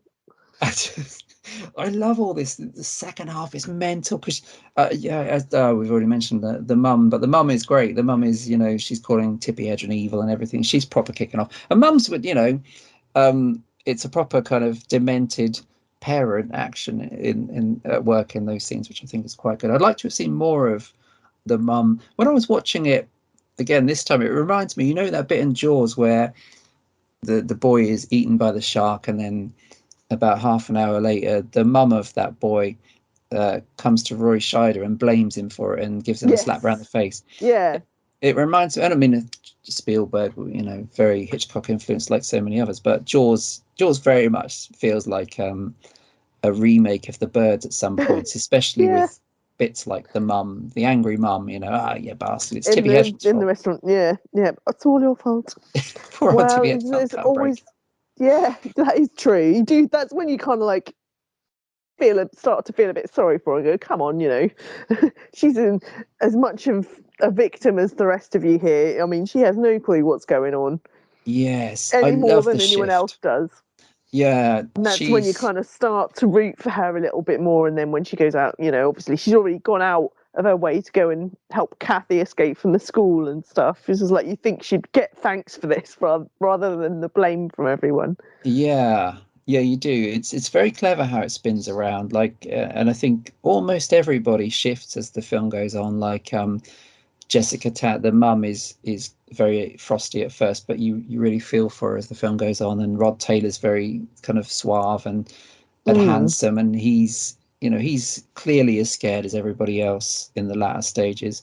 And Mm. Tippi Hedren, she's in these fancy clothes, this fancy 60s stuff. Hitchcock always had his leading ladies dressed. Edith Head was the costume designer, famous costume designer, always dressed in extremely stylish stuff. But that's all stripped away in the last act, and she looks a total mess by the end, which I think Yes. is deliberate. I think he's as cruel. He's a director that would relish that kind of thing. Deglamorizing the Sure, yeah. glamorous leading lady. But yeah, no, there's so much great stuff in the last half. I think that the discovery of Annie is really, really harrowing on the Yeah. path. Once again, it's kind of off camera, and you only see like the end result, which is Yeah, just as shocking. It's just as shocking to find her as you did with the farmer. yeah, Same absolutely. kind of effect. You feel like, holy crap. And more powerful But for her because we never met the yeah, farmer, but we spent some time with no, her. yeah, exactly. I think And that's she really did great. it again to save Kathy. So, if anything, people should be Yes, blaming the kids. the kids. Yeah, There's a pattern going on. But yeah, through all of it and stuff, people are getting attacked by. They all seem to be wild birds and stuff. Like you say, they did mention that the chickens were acting weird. But the lovebirds that started this whole thing off, that had been there from the start, they never turn either. They're no, the always there in the lovebirds are house. okay. The lovebirds are all right. They're happy to take them with them, aren't they? At the end. Yeah. Yeah, that's quite interesting, which again is different to what you get from the story. The short story is the sense that, well, they're all together. In this, there's definitely a sense of a conspiracy, as you said. I think Mitch figures it out. He's like, well, they strike, they vanish, and then they start massing again. Yeah. But so there's a kind of pattern, and there's loads of scenes, including the bit at the school. There's loads of scene where very creepily they just seem to be waiting. They're not in a hurry. Yes. Um, No. for whatever this is. They're happy to wait, and there's periods of long quiet scenes in the house as well later on. Yeah. The whole bit Um, when Mitch goes out to get the car, it's not like he oh does it secretly. yeah, I'll just do a little. Excuse me, birds. I'm just gonna can I just get past? And they're like, okay, yeah, sure, go get your car. yeah. It's so suspenseful because I can imagine in '63 at the cinema this would have this would have been proper shit your Yeah, pants stuff absolutely. because who knows where this is going? All bets are off. Because have especially the audience had lived through Psycho, had seen Psycho, where of course they wouldn't have known that that was going to happen halfway through with Janet Leigh. Um, No. so I love the idea that at this stage in his career, Hitchcock was kind of, yeah, we can go and see this new thriller, whatever you want to call it, and we're not quite sure what we're going to get. But yeah, it becomes this very influential siege scenario, which I think we see loads of times in horror after the birds. Like, I think the last half an hour of The Fog is very similar to the birds, where they're all holed up. Well, there's multiple characters actually, either in the church or the DJ in the lighthouse, under siege by this kind of alien thing that's invaded the town. In that case, it's the fog, but a very similar seaside town actually in the fog. Yeah. One of the Tombs of the Blind Dead films is set in a very similar coastal town and has a very kind of birds-like siege. Night of the Living Dead, Yeah. Farmhouse. Farmhouse, the use of the radio, which is carryover from the short story, is them tuning into the radio, and in this case not learning anything at all really. I mean, No. sketchy information at best, but with the overriding sense that this is maybe a small example of what's coming next. Some great attack scenes. I love the stuff with the, again, what you don't see, you maybe see a glimpse of what looks like a beak, but like the wooden door, the scratching at the door, and the pecking at Yes. the door is really Yeah, terrifying. they're trying to peck through the door. Yeah, that's really sinister. That's extreme. And the power goes out, and That whole bit at the beginning when the flocks of sparrows come down the bloody chimney is also like, what the hell?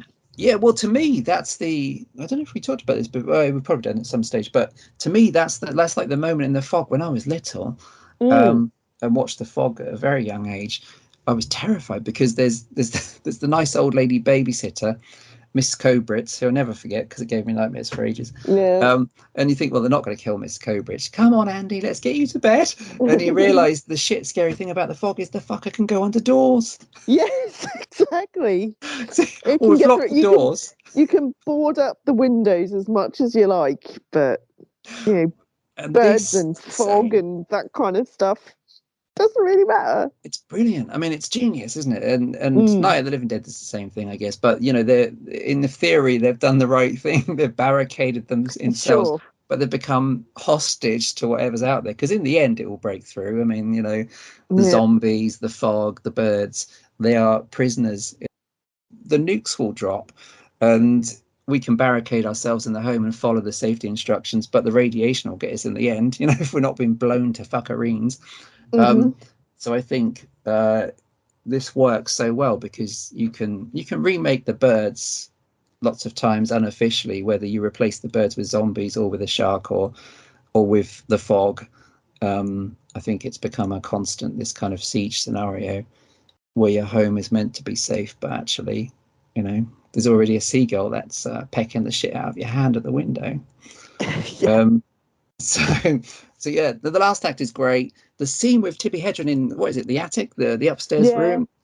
room, is also really harrowing. I think. I mean, there's lots of. They even made a whole film called The Girl, which is worth a look, with Toby Jones playing Hitchcock, which is based on based on Tippi Hedren's suggestion that she wasn't treated particularly well on set during the Oh, birds, and really? she did indeed suffer things like having a real bird strapped to her head for an attack scene. And you can kind of see, I mean, it's a mixture of real birds and puppets, but I think there's very convincing suggestions, as well as being possibly slightly a pervert, that Hitch was a little bit sadistic when it came to Hmm. staging things involving live animals. Um, but yeah, I think that scene, she does do the classic bad idea thing of all gothic horror of going upstairs when everybody's not doing much or asleep with a torch and investigating the Yeah. creepy sound from upstairs. Yeah. But that scene I think is really effective. It's again another tight woman trapped in a confined space, like the shower scene or like the telephone box scene. It's pretty savage though, that sequence. I It think. is, and she comes out of it like a shell of her former self, really, doesn't she? Hair's a mess. Um, Absolutely. She's traumatized. She has to lie down. yeah, yeah, face is all cut. There's a lot of, I think there's quite a few scenes, including kids. There's a lot of scenes of people with facial Yes. um, cuts and rips and stuff, which I think is quite disturbing in this film. Maybe especially for the time, you didn't see that much. The very specific detail of facial wounds, I think, brings it home Mm. of the damage they can cause. I do like that. Um, Yeah, that whole scene's good. Lots of close-ups of, your vulnerable bits being pecked, hands, feet, fingers, legs, face. Yeah. Um, and the final act, Sarah, I mean, it's legendarily uh ambiguous. Yeah. It's And you can hopeful read, but bleak at the yeah, same time. yeah, I think so. I mean, you can read into it whatever you want, and people have, everybody's, dipped into the birds like they have with Psycho. There's all sorts of feminist readings and all sorts of mad studies of it. But what's your thoughts on the final act? The final act kind of, well, I kind of got lost because I then, as soon as I watched the final act, I was kind of, it does end quite abruptly. They're like, okay, we'll get the car out past these scary birds just before they attack and just kind of like drive away and everything will be okay. But then I then found out that there was an alternative ending that they never actually made. Mm. So I was like, oh, I need to find out about this. I watched the extras and stuff on the disc and watched the final like storyboard for the alternative ending. And it does end up kind of going the same way, but it takes a lot longer to get there and is slightly more interesting. I kind of feel like they Mm. possibly should have stuck with the alternative one than the one that they did. Yeah, because there were different. Yeah, there was like they were going to do one where you were going to see lots of like crashed cars and buses and things and bodies Yeah, in the streets, and the Golden Gate Bridge. There was an end. Is that maybe it's the same ending where there was going to be a shot of the birds on the Golden Gate Bridge, which would return yes, the story back to San Francisco where it yeah, starts. yeah, Um, exactly. But yeah, yeah, this is interesting, isn't it? I I feel like the ending that they did go with in the end does, like you say, it's ambiguous, kind of leaves it open. You kind of think to yourself, oh well, they made it, but did they? Yeah, And the fact that they escaped with the lovebirds as well, because they're the real stars of the show. They're the ones that you want to make it. the Lovebirds. Yeah, play themselves. Actually, they were Yeah, they were not actually actors. They were just playing. Yeah, they were no. actual birds. I think it's a really eerie ending. I mean, it's to me when I was rewatching it last night. Yeah, last night. Um, the very calm ending after all the kind of, although it is a movie of periods of quiet followed by very shrill Mm, attacks. It mm. was. I figured this is basically the equivalent in the 60s of the let's just wait here and see what happens ending of The Thing, where you're like, well, Yes, either way, um, even if he are not that, then they're still going to freeze to death. yeah, Um, because in the sense of I don't know where they go from here really. I mean, we because everything's so vague, we assume that a lot of other people have been horribly attacked, yeah, mauled by birds. and we know the pattern, which is strike, fuck off for a bit, come back. Come back later. Yeah, So we know the birds are clever, or we think we know the birds are clever, and that they're doing this deliberately. People get into maybe a false sense of security, and then that's when they get them at their most vulnerable, if they've gone back to school or whatever, or if they've like, well, this is all right, a bit like COVID really, everything seems better now, I'm going to go back to yeah, work, yeah, or I'm going to go and meet my family again. um yes, so I think yeah, I think it's like The Thing. I don't know if if The Thing was influenced by, but The Thing is another siege movie, another a bunch of characters holed up in a small place by yeah, something they don't isolated place. understand. Yeah, Yeah, by yeah, something which again has apocalyptic prospect because it is so apparently advanced, and when it gets you fast. Um, yeah, it's a good. I mean, out of what we would give to see the alternate ending, it would be extraordinary. it would be cool, but I still think the ending they went with is effective. Endings like that end kind of open ended with a did they make it, did they not type thing. I would always prefer to like a happy ending. Yeah, It would be odd and kind of weird for Hitchcock to go, oh, and next morning all the birds are back to normal, everyone lives happily ever after. yeah, yeah. I That's totally not agree. him. That would be something that would ruin the film for me. So I think an open-ended kind of did they, didn't they, what's going to happen next ending is the way to go. Yes, Or just a completely nuts, everyone gets massacred type thing.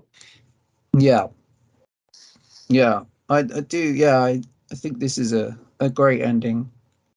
Um, I think. I mean, there's the. I was watching the little or one of the little documentaries on The Thing, on the not on the thing, but on the birds, Uh, on the disc, where they talk about how back then, I mean, it occasionally happens now, but not very often. But back then, movies typically had the end, as a title yeah, credit at the very end. In this case, Hitchcock quite a lot of insisted. them, yeah, Uh, of like kind of drawing it out a bit, whereas quite a lot of like old movies literally do just stop. yeah, and that's what happened. I mean, he refused. He didn't want the words "the end" to be on screen at the end, and uh, us and Universal insisted that at least their logo should be at the end, which it is, so that Yeah, people knew it actually ended. But otherwise, it would have just been a fade out, and that's boom. Because obviously, back in those days as well, usually the credits were all at the start as well, mm, which is the case here. So it does just end, and there is no end title card. So it's, even that is suggestive that this is far from the end. And, presumably their fate is probably going to be as disturbing as the last 2 hours have been, um, yes, and possibly worse. But also you get a nice sense. I think there's a nice shot of, Melanie and the mum in the back of the car, where there's this kind of sealing of the bond with them in the way they kind of are comforting each other. But you also get the Yeah. sense of enormous PTSD with pretty much everybody Yes. involved, especially Yeah. Melanie. And it kind of makes you know, wonder. I wonder what happens if they do get back to San Francisco, and like the lady of the owner of the pet shop like knocks on her door with a minor bird. Here you go, or like shoves it in her face. What would happen? She would have a mental breakdown. Good news, your order's in, Mrs. Yeah. Daniels. Yeah, there was. I mean, the thing is with this is not unique to the birds, but with Hitchcock, this often happened where all the small characters, the ones that are on screen for a couple of minutes, you kind of want to go back to them, like the fussy lady at the pet shop who seems a bit Yeah. dithery and gets all of a quiver when it all goes a bit wrong. Yeah, the guy in the post office that can't remember the Lois. child's name. Yeah. Yeah, and there's loads of those characters in Psycho as well. The old sheriff. Oh, Mrs. Hmm. Bates. You'll have to look in the cemetery for her. Or Marion Crane's work friend. All those little characters. The Yes. pervy boss in Psycho, the slightly pervy boss. That's just a bit too much. You think, well, I wonder what his story is. I wonder, did they have a cleaner at the Bates Motel? Yeah. What kind of other shit's going on here? But yeah, no, it's many questions. But then, I mean, yeah, it's the stuff of legend. There's loads of movies riffed on the birds later, some more directly. There is a Birds 2. Did you ever see the Birds 2? No. No, I have not. It's total garbage. I mean, it came out in the 90s. Oh. Not an awful lot of good movies came out in the 90s, really. It's rubbish. Yeah, I've only seen it once. Tippi Hedren is in it in a kind of cameo as some shop owner or something. She isn't playing Melanie Daniels, but it's just like a very flat. Well, it is a sequel-ish, but it's new characters. It's a different location from memory. Although it is an island, it's I think it's set on some kind of similar location. And from memory, it kind of ends with them suddenly stopping attacking, but it also has I think an extra scene in the Birds 2 of them heading to like the mainland. So I think it kind of covers both bases by having the attacks suddenly stop, but also have like I don't know if it's the last shot or the end or whatever, showing them heading to like the city or something. But yeah, there's been a bunch of them. You mentioned Birdemic. Have you seen Birdemic? No. It's just I didn't know that was a thing. That was actually a movie, but there are three. There are three. there's 3 Birdemics. There are genuinely 3. I mean, I've not seen the third one. I think the third one did the festival circuit last year. But are they funny like Sharknadoes, or are they supposed to be taken seriously? Well, the weird thing is, I mean, from memory, the first one has a few clips, I think, of the birds. But the weird thing from memory is that the first one totally appears to be taken seriously, and is played really straight by people that act like they're not human beings. It's all so weird. It's like, oh, it's you. I haven't seen you since we were at college together. It's all very much like that. But then the movie was, I mean, it's hysterically funny. It's what the first one is for the sex scene, the weird, terrible sex scenes, or the long build up where nothing happens, the scenes of people kind of defending themselves from birds that are done on a PC or something with coat hangers. Coat hangers is a big thing in Birdemic. Nice. It's genuinely very funny, but from what I could tell and from what I sort of think I know, the first one was actually being taken seriously, but the second one is really knowing. It's really self-conscious of the fact that people laughed at the first one. So the second one tries to be funny and is possibly even more excruciating because of that. You have to watch the first Birdemic, is what I'm saying. Yeah. I just looked them up and they have some great titles. The first one is Birdemic Shock and Terror. Yes, that's right. And then Birdemic 2, The Resurrection. Birdemic 3, Sea Eagle. There is one on here. There is a Birdemic 4, Garden of Eden, but I don't actually think that actually came to light. Unless No, I it's don't know. I ongoing. I mean, think it's in pre-production. well, yeah, because 3 has only recently come out, so it makes sense that 4 Oh is being yes. planned. Um, God, no, I've not heard of them. it's a really weird watch. I mean, there's, like I said, the second one was almost spoiled by the fact the director seemed to be in on the joke. He was like, "Oh, well, yes, of course, I meant the first one as a comedy as well."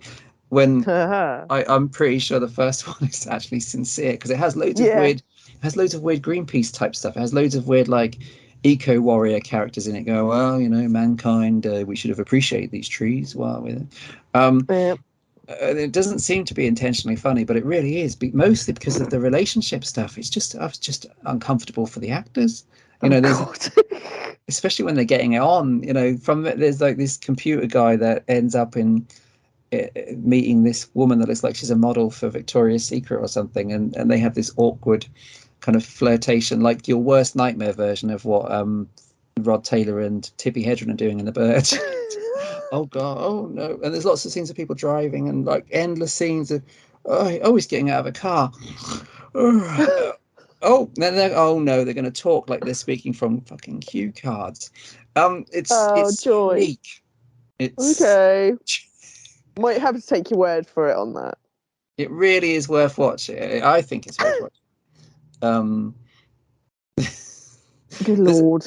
there's a I film called. mean, Oh, sorry. Please I was continue. going to say that there should be more films about scary birds, but to be fair, I don't actually think anyone will ever quite top the creepiness and the quietness, just the essence of the birds.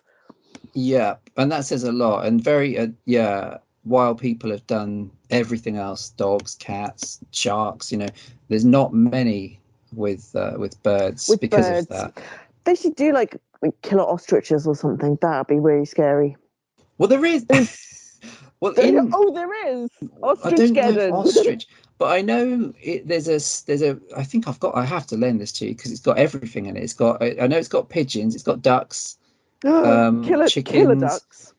Yeah, like there's a thing called this is not a joke. It sounds like one, but I'm not sure if it was in the UK, but somewhere it was released as Beaks the movie. But over here, and it seems to be serious. It's Spanish. It's in English, but it was Spanish made. It's got the dude from the Blue Lagoon in it. Birds of Prey, I think it was called over here, from the 80s. Right. And that's almost a Birds remake. And it does have, yeah, it has like a bunch of different like canaries, pigeons. Like I said, it has a bunch of and it is hilarious. I mean, it does have like gore stuff in it, so there's a few like almost Fulci like bits of eyes being pecked, the stuff you don't see in the Yes. birds. There's a Yeah. bit of that, but there's lots of like girls in bikinis running in slow motion. Um, and yeah, there's a bit with a parachute guy, but yeah, Birds of Prey over here, but genuinely in some places it was called Beaks the movie. I mean, I'm not sure what else that could be. Beaks the the deodorant, Beaks the ready meal.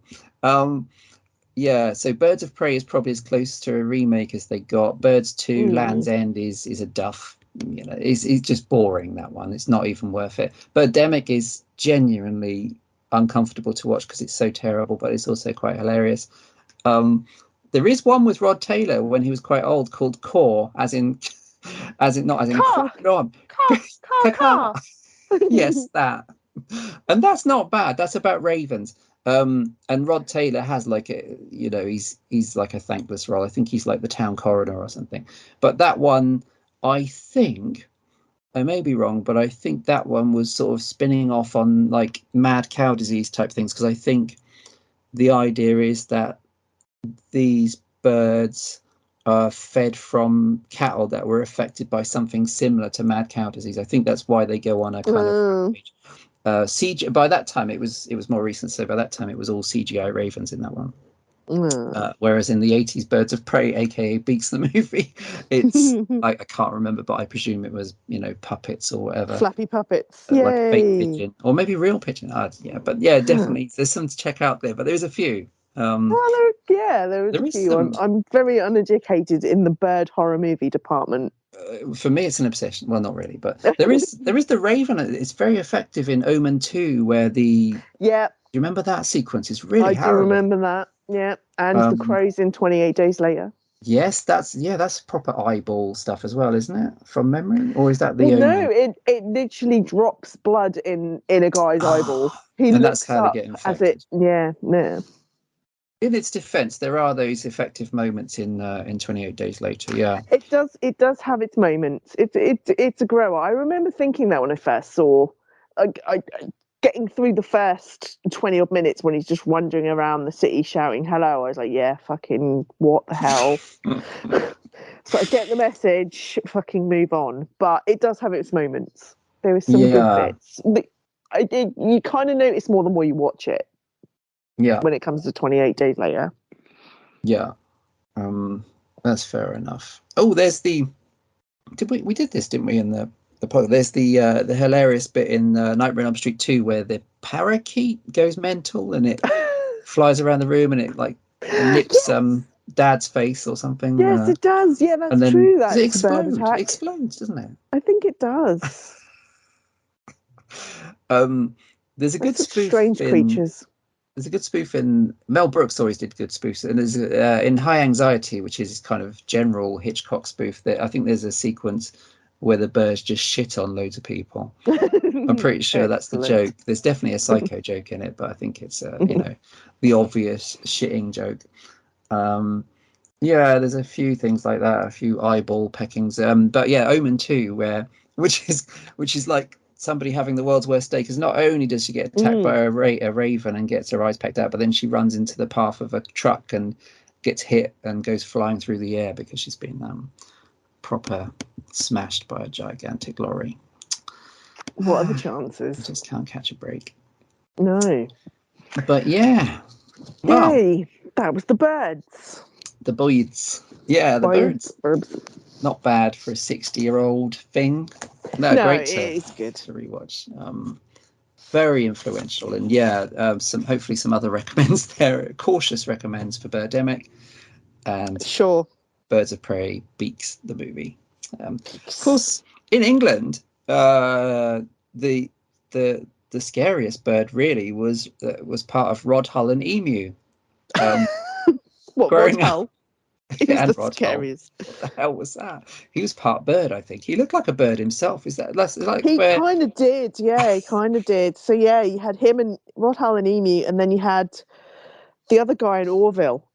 Oh, Keith Harrison Orville. That's Yeah. it, Keith Oh, Harrison the Orville. Green Was Duck. with, yeah, was with us and like English people and ducks, and then there was Ed the Duck. Oh, I've forgotten about what was Or he? like he Children's wasn't he, BBC or yeah, Andy Crane and or the other one? he that's the one, Andy Peters and Andy Crane. Peters. Yep. Yeah, I and only he had works a with people called green, Andy. yeah, and he had a green Mohican. Yeah, it was all a bit weird. Yeah, Rod Hull, I think, was like you see dog owners that look like their dogs. I think that was similar. You know, Yeah, he he clearly did look was like Emu. avian nature.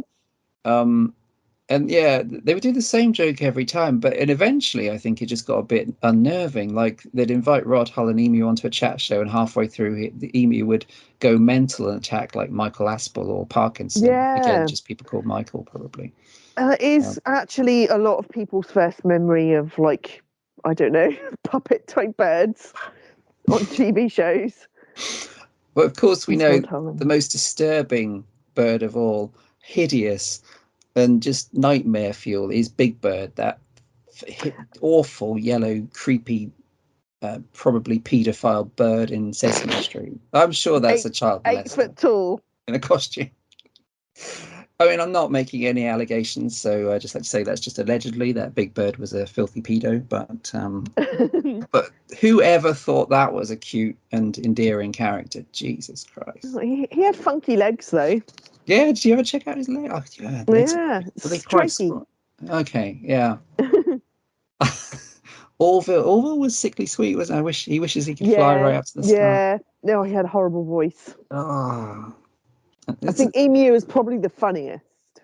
well, yeah, and I think because Rod Hull was so weird, and there was nothing sickly sweet about Rod Hull and Emu, was there?